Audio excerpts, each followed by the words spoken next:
So welcome back, ladies and gentlemen, for part 2. We're now going to look again at domain and range of functions. We're looking at example 2, and question A, B, C, and D are there. So if you need to pause the video or look at your handout that was given to you from in class or downloading, there's 2 questions we have to answer. The first question asks about domain and range, and the second is, are these functions yes or no? Let's get the function things out of the way first of all.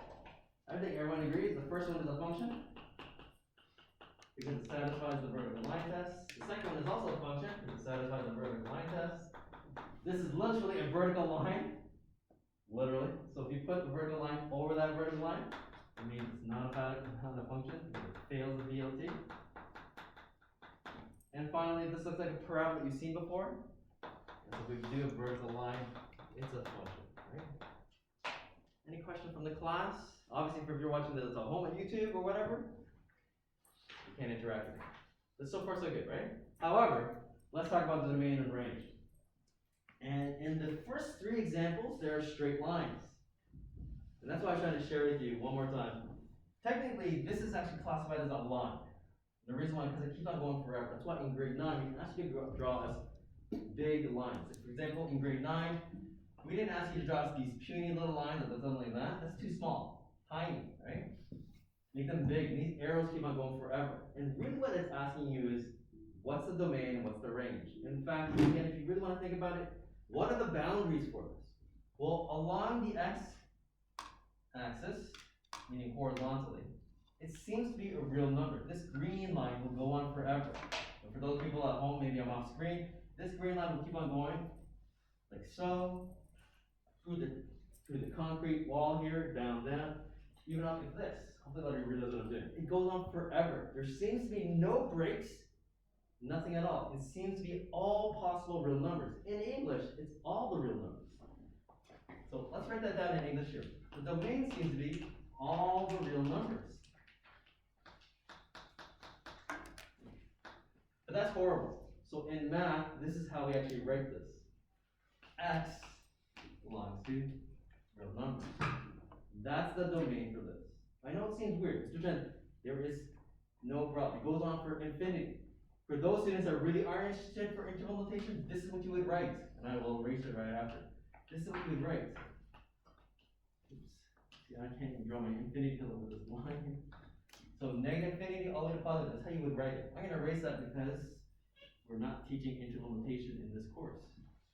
How about the range? Notice the range, it relates to the y component, the vertical component. So again, you have to think about it. A, it seems to be going forever upwards, over here toward the negative region. That's 0. And how about here? It's also going more negative, I was saying negative, more positive on the x-axis, but negative in the y direction here. If we go more negative, but positive in that region up there. And there doesn't seem to be any breaks or anything like that. And again, the arrows mean it goes on forever. There's no breaks here. So I think a lot of you understand the range. Again, in English, are all the real numbers as well. But we have to differentiate. And again, that's why I think some of you are slowly understanding the connection of why I had to teach that lesson on inequalities. Number lines. The x-axis is your traditional number line. A lot of you are familiar with it. But the y-axis is just a second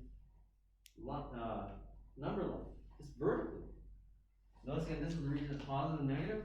So notice what we're going to do for this. We'll use r in this context. I know it looks confusing. Let's get rid of that. So what's the range? Y belongs to, and again, really in mathematical terms, it's the elements of the real numbers.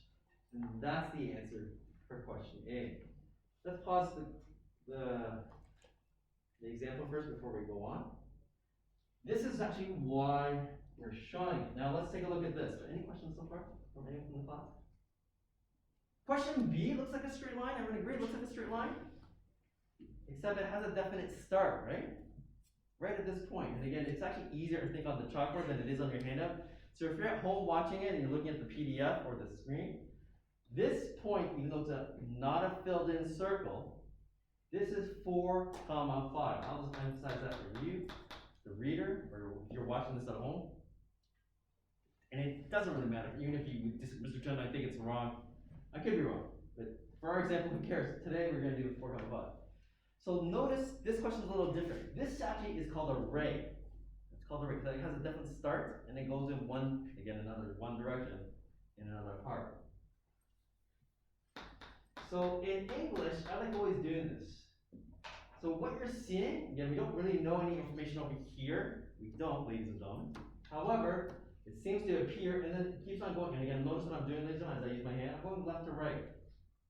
Notice after 4, I can't see anything. I have no idea. That's like when you're cropping a picture, right? Like if you have a picture of your best friend, your 4 besties and everything, and all of a sudden a photo bomber, Mr. Chen comes in, right? Ew, Mr. Chen's in it. Let's crop him out. So maybe I'm over here, but who cares? I can't see him. And then notice what you try to do with your Instagram or your Snapchats for your pictures to make it optimal, get the right pixels and everything. This is all you can see. So sometimes you have to say, what's the boundaries that we have? Well, in this case, in English, a lot of you say, Mr. Chen, I think I see the graph that is less than 4. Everyone agree? It's less than 4. Horizontal. And that's what we're going to write. X is less than 4.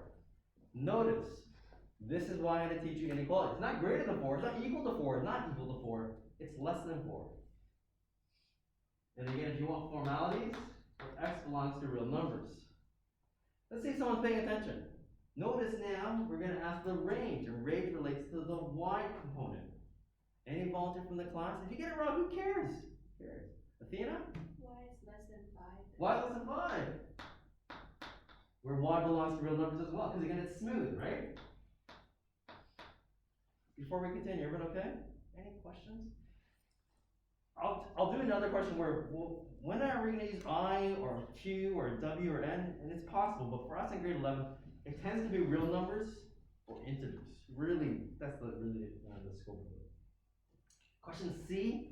This one's a little tricky, and seeing if you're paying attention. And I'll show you another way of thinking of this question here, just before we go on. Notice, oops. Watch what I'm doing.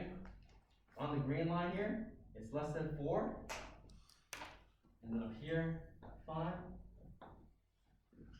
Just look like that. So notice what I'm trying to do. Ms. Brown used to be a math teacher here at North Toronto. She would show this technique for her students. Even though this is the image, the white part, looking at the horizontal or the domain, and looking at the range or the Y component might help you out to figure out what you need to write. Because they're just simply number lines. You're going now to the reverse. Instead of graphing the number line of the inequality, given the inequality, now can you communicate the inequality notation? So I'm just going to erase it because it definitely gets a little messy. And that might help some, I don't know. Back to this. Question C, and again, if you're at home watching this, I think it's a vertical line passing through 3. This one's a little bit trickier. Any volunteer from the class would like to try to tell me the domain? What's the domain? Vanessa? X equals 3. X equals 3. And everyone's like, well, what the hell are you talking about? But yeah, right there. It's a point. Exactly 3. It definitely includes it. And that's all you write. A good question is, well, what would you put on next? And you would not be incorrect if you still said X belongs to real numbers, or integers, or natural numbers, or whole numbers.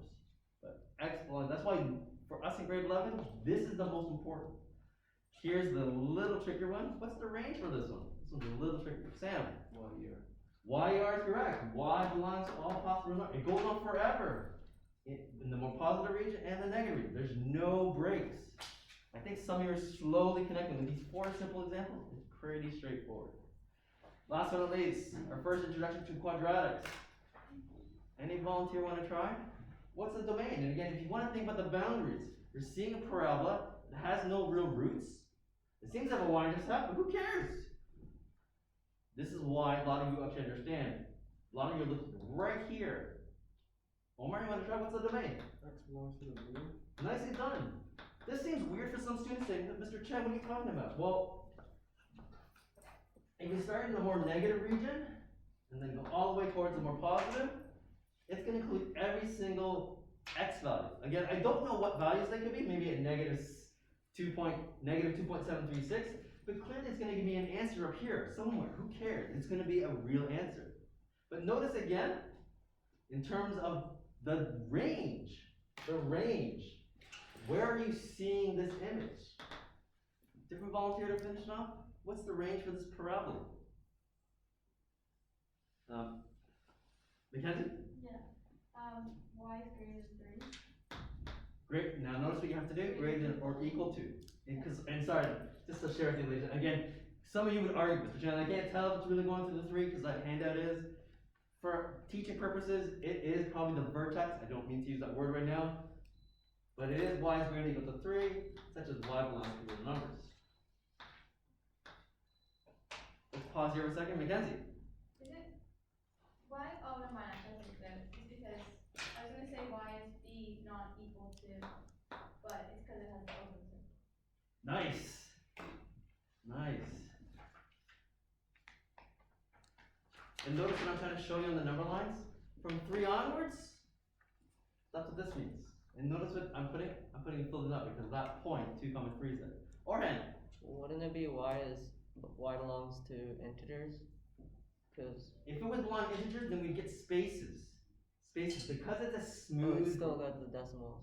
Yeah, it includes decimals. Even though right here that I'm touching, I know that maybe it's easier in your graph. Maybe right here, who cares about that point? But that could be negative 1.75, which is the x component, and then the y component could be 3.2, 169, I don't know. I don't know what the equation of this parabola is, but who cares? It is smooth, there's no breaks, and that's what we're trying to talk. We're talking about continuous functions. Continuous functions.